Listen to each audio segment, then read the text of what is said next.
Subscribe कीजिए हमारे channel को और बेल आइकन को प्रेस करके ऑल सेलेक्ट कर लें हमारे लेटेस्ट वीडियो हर रोज देखने के लिए। नमस्कार दोस्तों, ओम नमः शिवाय। दोस्तों, आपके छुपे हुए दुश्मन, आपके 3 छुपे हुए दुश्मन अब बाहर आ गए हैं। उनके नाम बाबा जी के पर्चे में आ गए हैं। उनके बारे में तो बताएंगे ही, साथ ही बात करने वाले हैं आने वाले अगले 7 दिन के बारे में।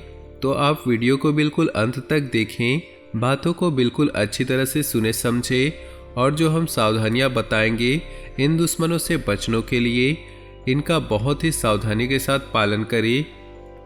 और सबसे बढ़िया बात यह है, इस वीडियो के अंत में 2 उपाय बताएंगे। ये दोनों उपाय आपको दुश्मनों के मायाजाल और षड्यंत्र से बचाएंगे, इसलिए वीडियो को शुरू से लेकर अंत तक देखें। उससे पहले जो भी भोले बाबा के सच्चे भक्त वीडियो को देख रहे हैं, कमेंट बॉक्स में ओम नमः शिवाय जरूर लिखें, साथ ही वीडियो को लाइक कर दें। दोस्तों, दुनिया की असलियत बस इतनी ही है कि सुख के दिनों में सभी साथ है, लेकिन दुख के दिनों में कोई भी आसपास नजर नहीं आता।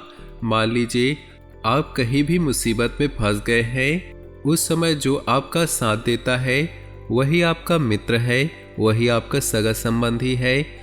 और ऐसी परिस्थिति में जो आपको छोड़कर भाग जाए, वो इंसान कभी भी भरोसे के लायक नहीं होता।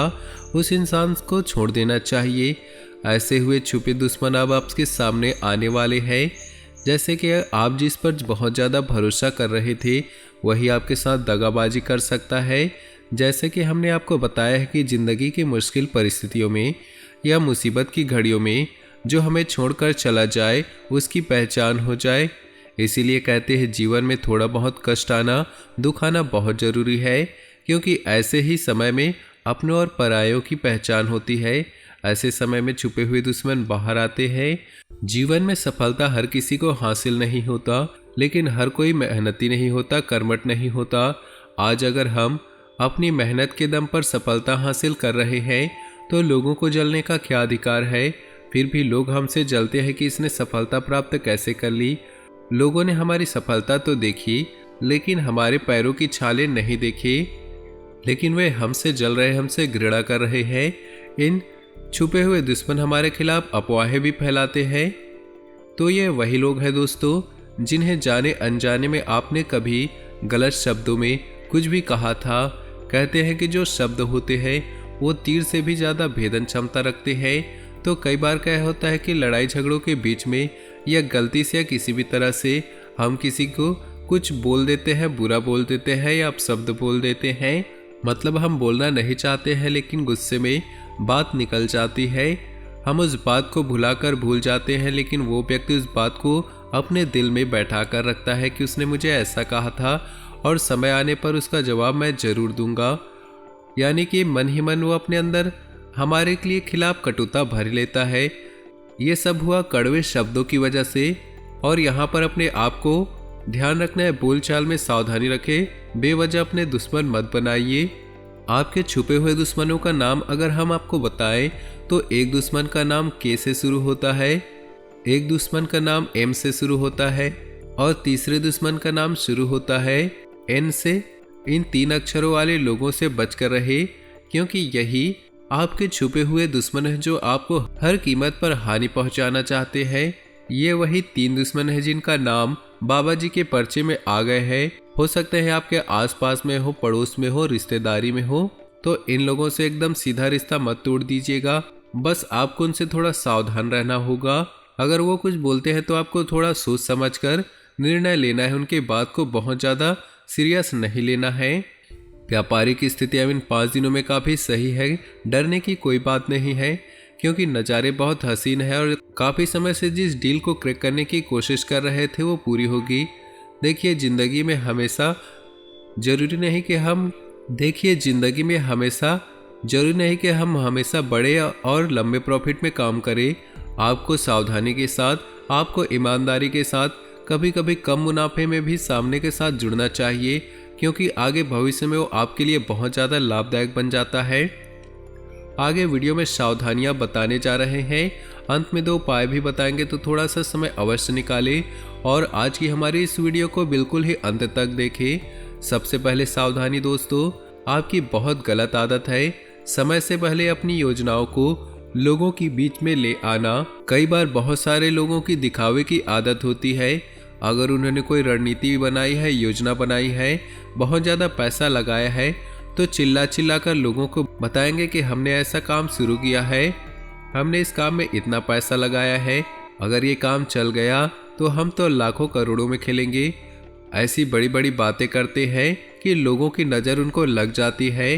देखिए, हीरा मुख से ना कहे लाख टका मेरा मोल, यानी कि आपको अपनी योजनाओं को खुद से बोलने की जरूरत नहीं है। जब आपकी कोई योजना क्रियान्वित होगी, फल देगी, तो उसकी सफलता लोगों को अपने आप पता चल जाएगी।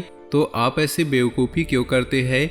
जगत भर में डिंडोरा आप क्यों पीटते हैं? आने वाले अगले 5 दिन होने वाले हैं। नौकरी पेशा लोग जो भी नौकरी करते हैं, चाहे सरकारी करते हो या प्राइवेट करते हैं, एक बात का खास ख्याल रखिए कि गुस्सा और अहंकार 2 ऐसी चीज़ें आपकी बर्बादी का कारण बन सकते हैं, और यही 2 चीज़ें आपके दुश्मनों को और ज़्यादा बढ़ा सकती है।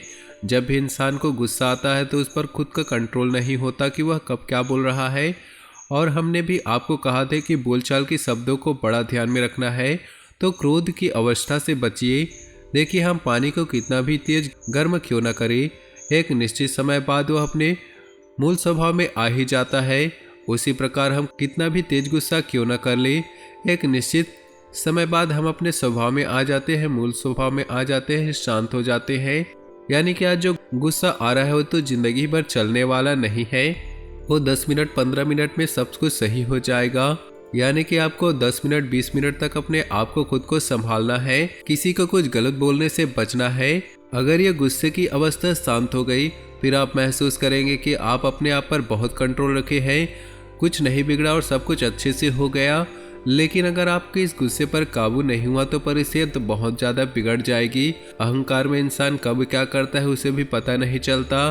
कहते हैं कि अहंकार में इंसान लोगों को छोटा बड़ा समझने लगता है और खुद को तो बड़ा ही समझता है, हर किसी के साथ भेदभाव करता है और ऊंची हरकतें, ऊंचा स्वभाव रखता है। लेकिन अहंकार तो महाबली रावण का भी नहीं चला। लेकिन आप तो एक साधारण से इंसान हैं, आप तो फिर भी तुच्छ और साधारण से इंसान हैं। इसलिए अहंकार ना पाले कि मैं ये कर सकता हूँ, वो कर सकता हूँ। आप कुछ नहीं कर सकते, आप वही करेंगे जो परमात्मा चाहेंगे, जो परमात्मा ने लिखा होगा। इसलिए दोस्तों, भगवान के भक्त बनकर रहे, भगवान के दास बनकर रहे। हमारे मालिक इतने समर्थ है कि वो हमारी सारी ख्वाहिशें पूरी कर सकते हैं, लेकिन हमें उनके सिद्धांतों पर चलना होगा। हमें अहंकार से बचना होगा, हमें क्रोध से बचना होगा, लालच से बचना होगा, चोरी चकारी से बचना होगा, बेईमानी से बचना होगा। इतना ध्यान रखिए, जिंदगी आपको नज़ारे दिखाएगी, लेकिन आपके अंदर ही नकारात्मक है तो आप खुश कैसे हो सकते हैं? बहुत सारे लोग होते हैं जो हर वक्त नहीं करते हैं, तो आप सकारात्मक बनिए। नकारात्मकता बहुत हो गया। अब हम आपको 2 उपाय बताने जा रहे हैं, ध्यान से सुनिएगा, आपको फायदा बहुत ज़्यादा होगा।